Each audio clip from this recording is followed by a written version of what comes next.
Hello, everybody, and welcome to the Perk Coffee Cast, episode 3. We're calling Surfing Flavor Waves with Tiki Punch. I'm your host, Andrew. I'm here with owners Alan and Philip, and I'm pretty excited to dive into this coffee. I got this one yesterday, and I'm already my third cup in, and I don't want to spoil anything before we get to taste, so let's just dive in, I guess. Alan, why are we talking about this specific Tiki Punch this week? Yeah, so part of it is like you said, we just roasted it and I wanted to drink it. I was excited about consuming it for myself. But it's also it's kind of a weird coffee. Like it has so many different things going on that I think it's a good gateway for us to talk about, varietal, like the type of coffee it is, and how that interacts with the origin, where it's from, and then also to dive into processing a little bit, because this is a coffee that's from Colombia. That's a variety we don't normally see there, and a process that's not one of the standard processes. And I'm hoping that this is all a primer for a conversation we're about to have with a producer from Colombia, who will come on the show and give us a little bit of in-depth information from his end on what they're really thinking, more so than just our analysis afterwards. Yeah, and we were talking about that a little bit before, and I'm pretty excited about it. Go ahead, Phil. I just think it's funny you called it a show. Welcome to the show. Sorry, it is a show. I'm sorry. It's a cast. It is a show. You're right. Yeah. It's a cast. Our YouTube. It's a show. There's a YouTube audience that wants this to be a show. Okay. Yeah. It could be live someday. Not today. We're not any less of a show than other shows. All right. Well, let's start talking about taste, because that, to me, as the elementary level guy, this is where I start with the coffee. And this one, we've been joking about this for the last 2 episodes, at least the last episode, punch in the face.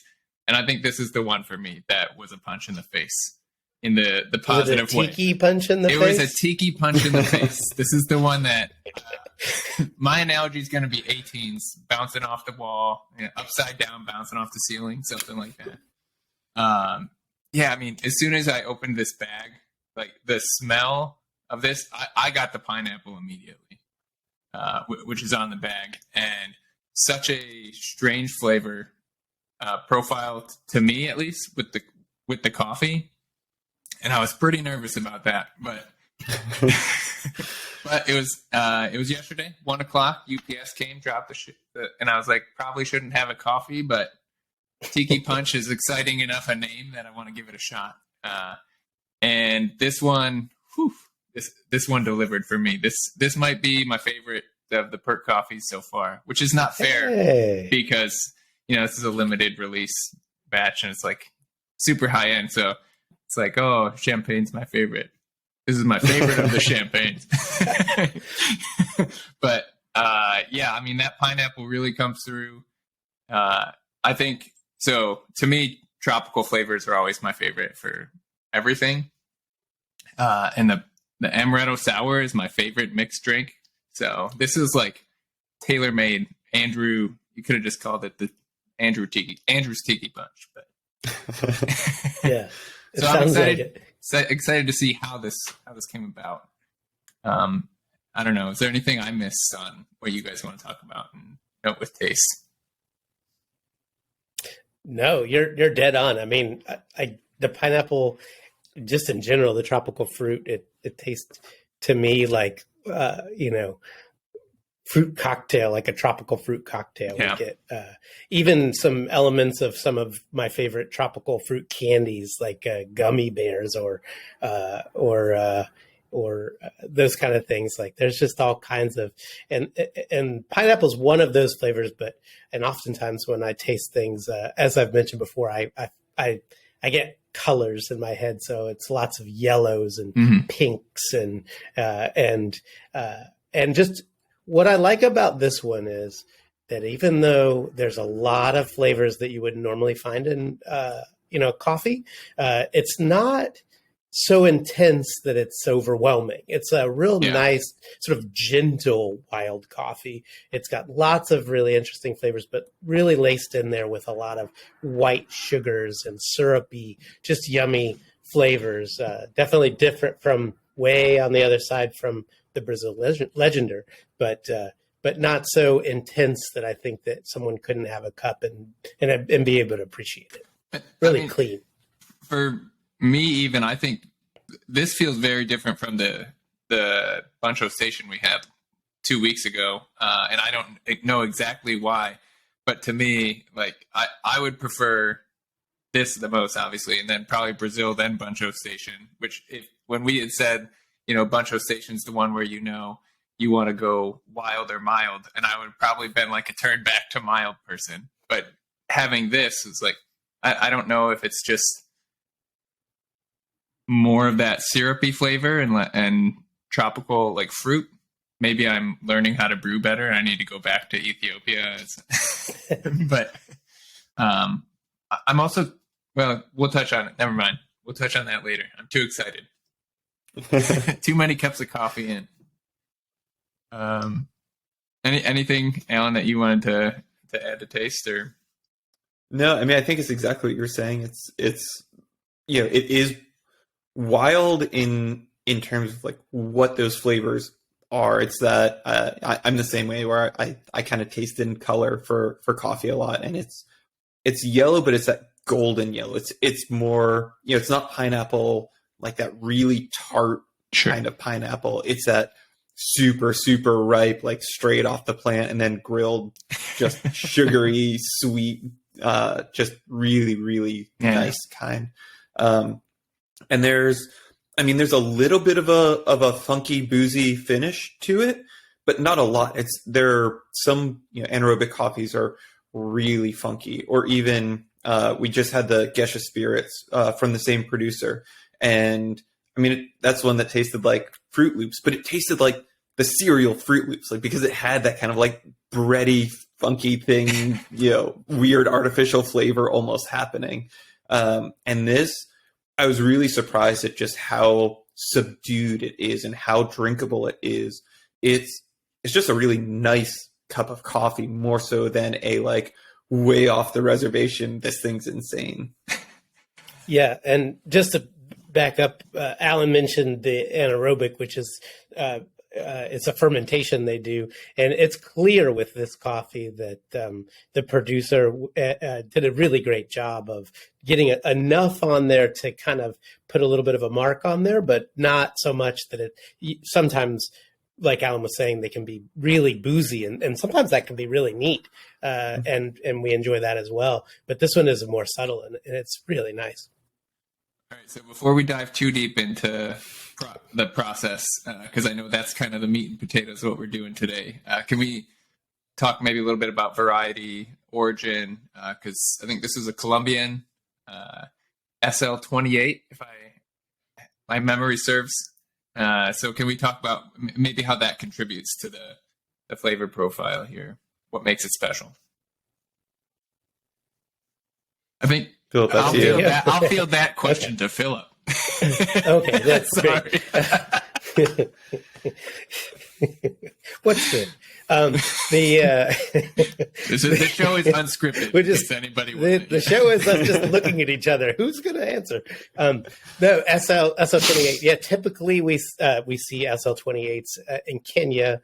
It was a varietal that was sort of developed by a company called Scott Labs, and they selected specific trees for a couple of reasons.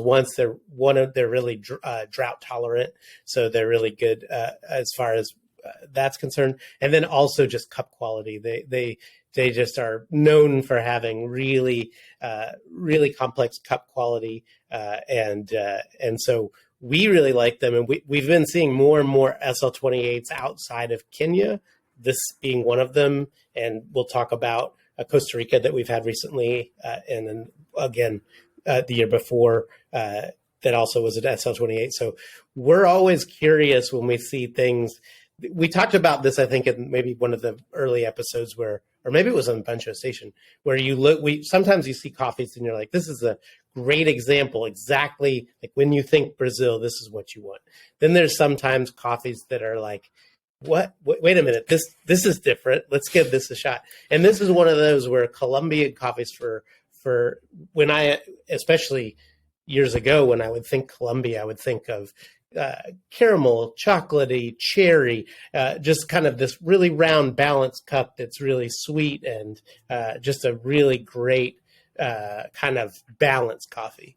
And now we've seen obviously a lot happen in Colombia and then just in general with coffee processing and happening especially in Colombia. And this is, squarely hitting a couple of those different things, but that's the meat and potatoes of SL28 as far as the big differentiators. So the main reason you would pick or the farmer in this case would pick SL28 would be kind of that drought tolerance. Is the flavor profile any reason as well why they'd pick it? It's not. Yeah, just I would think so. Okay. And in general, like I'm imagining, and I haven't spoken to Wilder in person, which I would love to, especially because we obviously love this coffee. So I intend on talking to him one day. But I would assume that I think there's a spirit of discovery that's happening in coffee because people. The producers understand that us as roasters and the consumers are really looking for interesting, awesome coffees.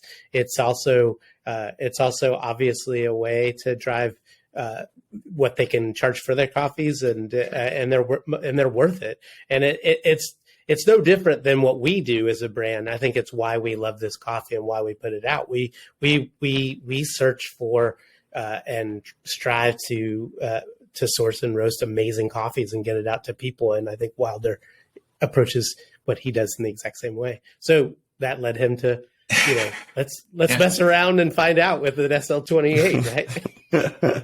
And so one more thing that just intrigues me, because you had mentioned about Colombia, that this is kind of maybe 10 years ago, I'm putting words in your mouth now.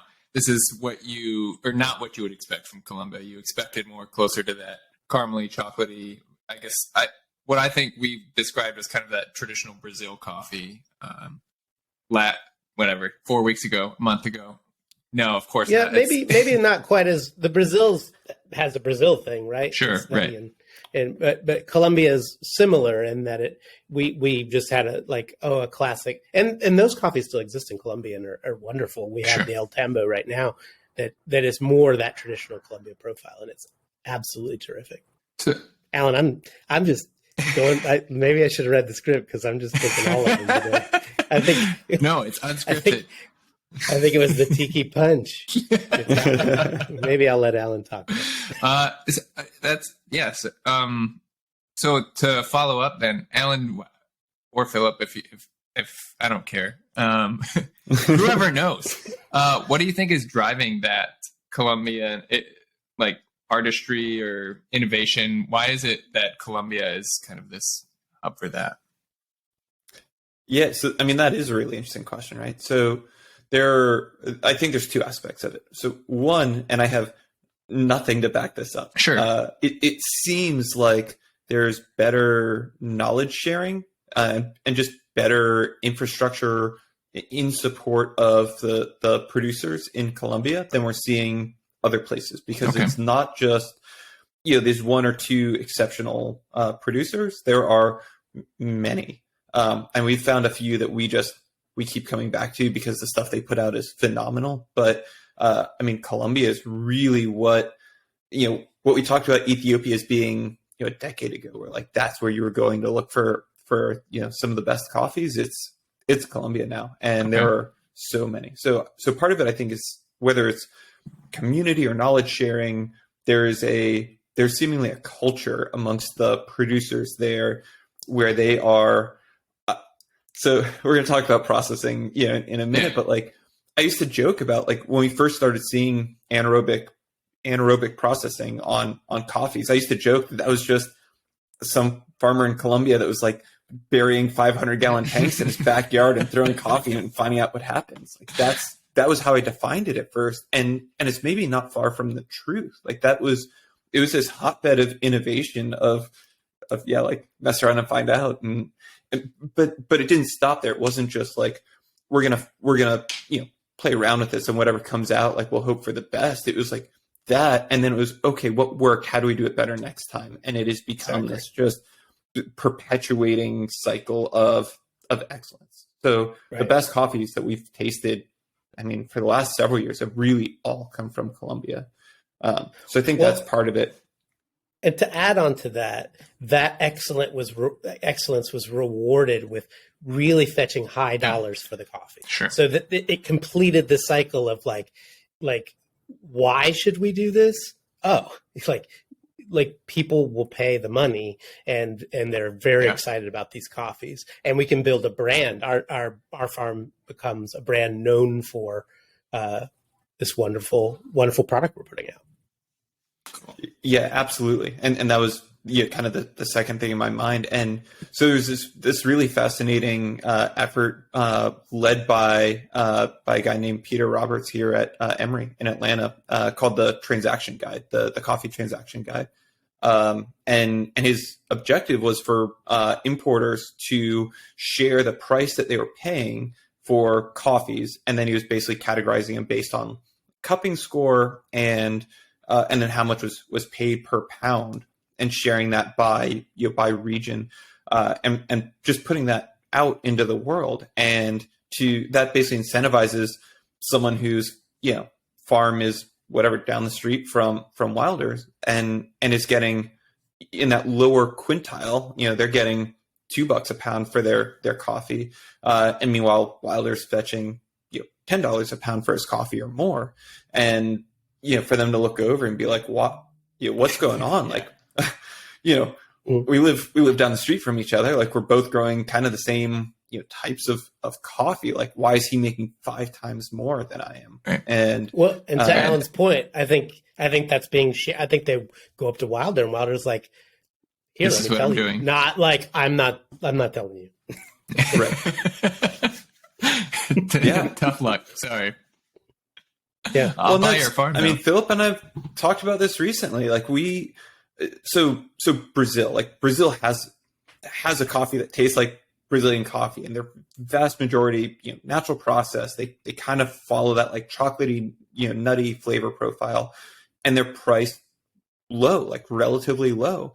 And we haven't seen this fire catch hold in Brazil the same way we have in Colombia, where, I mean, we know that someone in Brazil, the same as some producers we've purchased from in Mexico, can take a coffee that was grown at a lower elevation, that is from a varietal that maybe isn't as dynamic, and then apply different processing techniques. And all of a sudden it becomes a really dynamic coffee that can fetch more money. Like, I hope it does happen. It is happening currently. Like, I've noticed this year, we are seeing a lot of it is. I think that people are understanding, the producers are experimenting more and more, but it's much newer. It's obviously, more mature in Colombia for sure. So, and it's just in general that another sort of next step for coffee producers. And we're going to actually get into this more when we talk about Andres Cardona, because there is a person, Felipe Trujillo, that it was sort of a mentor to Andres, and he has a whole program with Unblended, another place where we source a lot of coffees, where he recognized that a lot of people from a certain generation were not continuing their family farms. They were moving into the city, and they were getting into tech, or they were really farming was becoming not as popular. And what he did was he went to the next generation younger and really appealed to them to use some of these processes to be able to get really into what they do and how they do it to exacting standards, and then being able to meet this, fetch these prices for coffee and make more sense for them to stay in on the farm. And make it more fun, even, right? Like for more mentally engaging for like, oh, last year I did this process. Let me try this, and like just have different things you can try out. Correct. Yeah. All right. So I took us down that rabbit hole. So let me get us out of there. I would love to dig into that, like exploring the different origins and mismatching origins, like this Kenyan coffee being planted in Colombia, in a future episode. But this time, 20 minutes in, we're going to go to our meat and potatoes. We had a lot of salad. It's like an endless bread basket too. Endless bread basket. So we just kept asking for more. Anaerobic process. That's I think purportedly where a lot of the magic happens for Tiki Punch, and also just something we haven't heard about a lot. So I think this is an Alan question. Anaerobic process. What's the deal? Yeah, so I want to back up first and talk about just what the hell we're talking about when we say processing. Sure. So ultimately, coffee gets picked from the trees, and it's a cherry, it's a fruit, and in order to transport it, export it, or at least sell it off, it has to end as a dried seed, and getting from intact fruit to dried seed is processing. So there's the original way this was done is basically referred to as the natural process or sun-dried process, which both the Brazil Legender and the Ethiopia Buncho Station are examples of this. And basically, they pick the coffee, set it out on usually raised beds, but set it out in the sun. It happens in dry environments, and they rotate them every so often. But effectively, it's a raisin process, right? It's a raisin. Sun made. Exactly. So they're just drying the whole thing out, and then once it's sufficiently dried, they're able to mill it, and just like you would with a grain or something. It's just a dry mill, and basically squeeze that seed out of that whole husk. All the layers outside of the seed just kind of all come off together as one dried thing, and then you're left with the dried seed. And there may be additional like drying after that fact, but that's how you get to the seed. That takes time, takes weeks. So they're in places that have higher humidity. They use other versions of it, and then also places that have a lot of running water will use different processes. So very typical to Central and South America, we see what's called the wash process. So the wash process, they pick the cherries pretty much right away. They just squeeze the seed out of it, but it comes with this gunky, filmy layer on top of it. It's called the mucilage, but that name is pretty apt. Right. Well, that's the problem. How much gunk did they take off? Yeah, it's right. Well, that I wasn't even going to talk about. Honey process. But yeah, there is this. It's this like sticky, gunky layer. This mucilage that's left on it, and it sucks to try to get that off. So at some point, somebody maybe deliberately and maybe accidentally left the coffee out for a day or two before trying to wash off the mucilage, and the fermentation just from microbes in the air started to break down the mucilage, and then it was way easier to just wash it all off after it had been through some just kind of like fermentation sitting out. So that became the way the wash process is done. So squeeze the seed out, let it ferment for usually a day or two, and then use water to wash off that entire mucilage layer, and then those seeds they still have their little parchment on them are set out and dried, and that's how you get to the dried seed that you can then transport and export. So this fermentation process, I presume, kind of like the different sourdough bread and white bread aren't the same thing. I assume this somehow changes the bean itself or imparts some flavor or something. Yes. So actually, there's this bad story that we told in the coffee industry for a really long time, that the reason that natural coffees taste the way they do, the reason they taste sweeter or have a fruitier taste to them usually, was because it was flavors from the cherry like working their way into the coffee seed, which is totally wrong. So think back to like elementary school science class and germination, where once the pulp is removed, like the cherry part is removed from the seed, it starts to germinate, it wants to grow a coffee plant. Yeah. And it actually starts consuming its own sugars, which is why there's less sweetness usually in a wash process than in a natural process. There's just conservation of sugars in the seed. But then there's also this other thing that happens. So there are microbes that are doing that fermentation, and what they excrete, what they leave behind, are these. There's a lot of compounds, but some of them are these ethyl compounds that are really, really stable and very heat tolerant, like heat tolerant to the degree that like a coffee roaster doesn't destroy them at 400 degrees.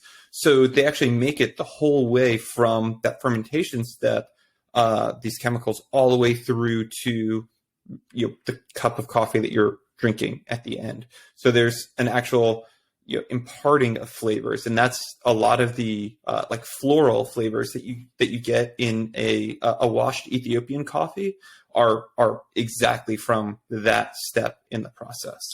Okay, so this ethyl / bacteria poop, for those of us that are less refined, has made it all the way into my cup of coffee right now. It doesn't get destroyed at any point. Right. Yeah. So some of it, right? Okay. But yes.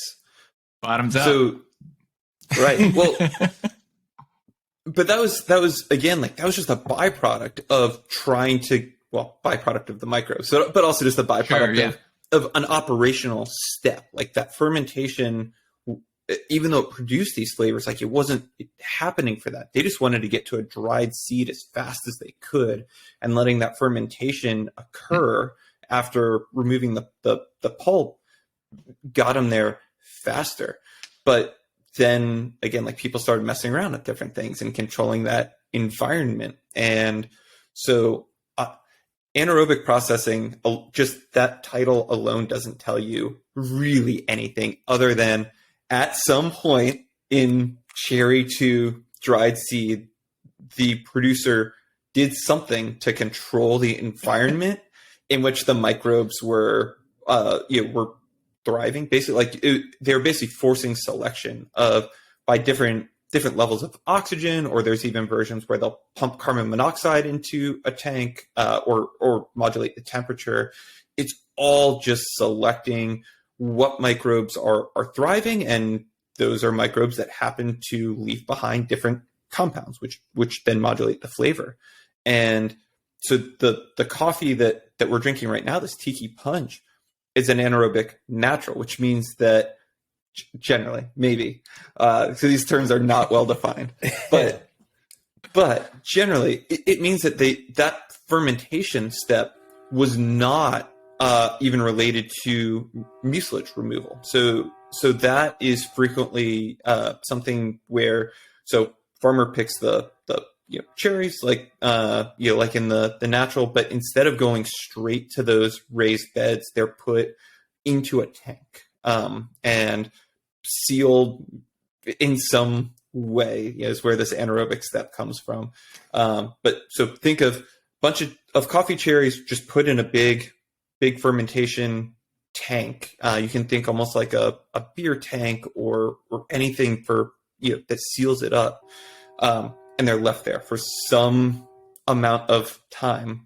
And again, the microbes that are in there will start to you work on the cherry itself, and all the things around it. So you end up, different microbes than you would have if it had already been pulped, because these are ones that are digesting some of the fruit, and then they're leaving behind all kinds of compounds and stuff. So then you have these like fermented. I mean, you can picture, like, if you've ever seen fruit trees, like if you ever had fruit trees in your yard, or been somewhere with them, and like fruit falls and then it starts to ferment, like that smell, right? Yeah. It's essentially that's happening first, and then they're taking it and going to a drying step after that, and then following through the rest of the natural process. So it's a totally separate reason for fermentation that has nothing to do with the operational need to get to a dried seed, and instead is focused on how do we use microbes that exist in order to achieve a certain flavor. That's okay. Can I add one thing? Yeah. What's interesting too is it started with like sort of a cultural and an environmental, like, what is the best workflow for being able to get coffee from a cherry to being able to export it the fastest. And somewhere in there was a moment where there was like, this thing is happening. And then someone dug and dug and dug. And then that part of it got more and more controlled. And it's something that Alan and I have talked about a lot is, processes. And there's sort of two ways you can kind of go about creating a process, right? You can create the most efficient process to make a thing, or you can figure out what is the thing you want, what is the end thing, and then create a process that gets you most efficiently to that thing. And I think that's where we're at now how we approach our business. We what is the outcome? And then we reverse engineer it. And that's what's happening here. And I think it's awesome. I think it leads to better and better stuff. And it leads to, things you never knew you ever have in your mouth. Yeah. This is one of them. All right. So I'll transition us then. Let's reverse engineer the best cup of Tiki Punch we can have. What's the brewing process that you would recommend, Alan? How can you get, like, I put on this black polo today and pineapples grew on it. How do you get it to taste that good? You go and you find Alan or Alyssa or Addison, and you were like, "Please make me a cup." That's what this guy does. Sorry. Boom, done. Yeah, easy. Well, so I mean, part of this is we talked about at the beginning of the what do you even expect this cup to taste like? Because honestly, I had no idea, and in SL28, you can go a lot of different directions. So like the Costa Rica that Philip mentioned before was way off in that yellow direction and like really intense, like really, really strong acidity. And then there are others, some of my favorite Kenyan coffees lean hard into like a red fruit punch direction, and they can be really, really juicy. And you end up kind of wanting to brew those in very different ways. So I didn't really know what to expect on this one. And if I have no idea, my starting point is the clever dripper, and we will definitely dig more into brewing at some point, and talk about why I think that's such a good versatile option. And that's, I've brewed a handful of cups of this so far, and I mean, I've liked all of them. I've liked them all differently. This coffee, again, I was an SL28 that's anaerobic process. Like, I was not expecting like a pretty forgiving, easy to drink coffee. Like, I was expecting something that would be pretty temperamental, that could have ended up really acidic or really boozy, and it's just not those things. So I will say it has held up well for me so far to like longer ratios, like weaker brews, so more of like a 17-to-1 ratio than the cup I'm drinking right now was a 15-to-1 ratio, which is still nice. Like that stronger cup it's good, it's sweet, but you lose a little bit of the like pronounced pineapple flavor, and you lose actually some of that funkiness at the back end, where because it is so mild, it's nice to have it there as a finish. So I guess my recommendation on this coffee, I mean, it's going to hold up to really any brew method. Something like the Clever, though, that's sort of middle of the road, where you can. It's a really clean cup, and it's juicy. So, I wouldn't be afraid to do something that's not super filtered, like an AeroPress would do fine with it. You could do espresso with it. Like, it's not so acidic, it's going to ruin your stomach if you do it. But yeah, for me, kind of the happy place is a little bit of a weaker ratio, longer ratio, in something like a Clever. And I wouldn't be afraid to go a little faster on time with it and try to bring out as much of that brightness as you can get. Is the Clever, we mentioned this a little bit last week, a conical shape, or is that a flat as well? It's not quite either. It's It's a hybrid sphere, you dummy. Well, it is. So it is. Think an elongated cone. So it's like so it has two long flat sides that are at an angle, and then two rounded end caps, basically. So if you took a cone and then like stretched it, and so it had two straight sides, it's that. So you really, I mean, it does kind of meet in that middle ground of bringing out some of those brighter flavors, but retaining sweetness. And then it is also a hybrid of, it's an immersion brew, but also a drip brew. Okay. So you get some of the forgiving nature of the immersion brew, and you get some of that extra body, but then you also get to bring out some of the those brighter flavors too that you can with the drip type brew. So it's kind of the middle ground on everything. I'm just disappointed. I was told there were two, and now there's three. And so I was told it's conical or it's flat, and now there's a hybrid. There's another. I know it's coming. We're not sponsored by Clever. Yeah, so that's a brand name then. The show is not sponsored by. But Phil, I am. We would like to. Yeah, I am. Yeah. Also, we didn't get this in there, but I think we kind of call a little bit of a callback. So Wilder Lazo, I'm assuming is how you pronounce his last name. He's the producer that made this coffee, and he's pretty new to coffee. And sort of doing a little bit of research, he really wasn't farming coffee until 2017, when he I guess came back to the farm to help his father who had a farm. And it's kind of like that story kind of bringing back. So I thought it was interesting that someone so new to coffee is producing just fantastic coffees. Like, it's pretty cool and really exciting. Yeah. That's it. There was some, what is it? It's like Messy or something. There's some hot book that was out a couple years ago about how, doing different things in life can actually help you, because some experience he had over whatever he was doing, professional soccer player. And then he came in and was like, bam, if we put the coffee in a soccer ball and play with it for, I don't know. You wait 10 years. Somebody heard this show and is going to do it. I'm a little confused, but. All right. Was there anything else you guys wanted to add?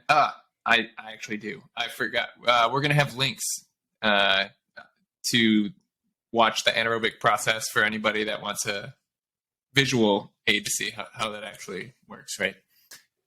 And otherwise, it's up to you guys. Yeah. I guess I would add that, unfortunately, this is a coffee you can't you can't buy right now as we record this. We did I mention asked that. Alan. I was like, Alan, we can't. We're gonna do a coffee people can't even go and buy, and he was like, yeah, but I really want to drink it and talk about it. I was like, yeah, me too. So. Yeah.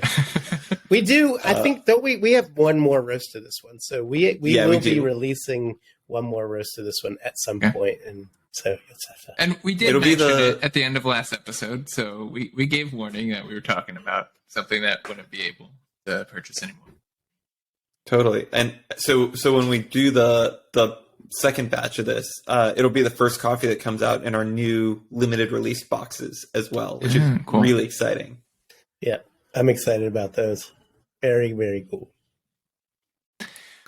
All right. And then up next, so I think they confirmed this morning before we came on here, we should have the importers from importers, I guess, from Unblended Coffee, and the producer Andres Cardona, which you can get his one of his coffees. That is a coffee you can actually buy right now, La Lucion, and it's it is crazy good. But he is someone that we've bought coffees from for a couple years now, and the coffees we got from him last year were amazing. It's the same coffee processed two different ways, and it was just a show of how the processing that we're talking about today. He took the same coffee and made one of them taste like blue raspberry, like artificial blue raspberry candy. I've never had that flavor in coffee before. It was wild. And then the other was this like deep cherry. It actually tasted like.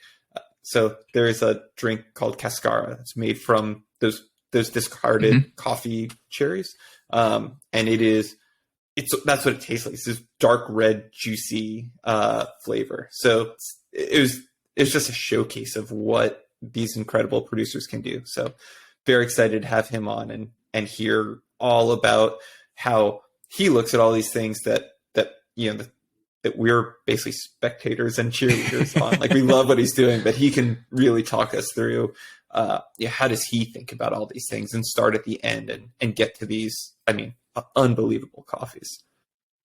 Yeah, exciting. It's exciting, and also, exciting time in coffee for sure. And then it's also neat that we're in year 12, but lots of years in the coffee industry, and it's just so cool that we can hop on a Zoom call with the producer and shoot it out into podcast land via whatever way you're watching the show. Yeah. That just really cracked you up, man. we need like a jingle or whatever. That's not my end. I'm not. We need some Panther's Eye originals. Oh, there we go. Okay, we can get that going. Yes. All right. Well, then in that case, we will, or you'll see us and hear us next. What is that? May 5th, right? Cinco de Mayo episode. With Andres Cardona. All right. See you later, everybody. Goodbye. See ya.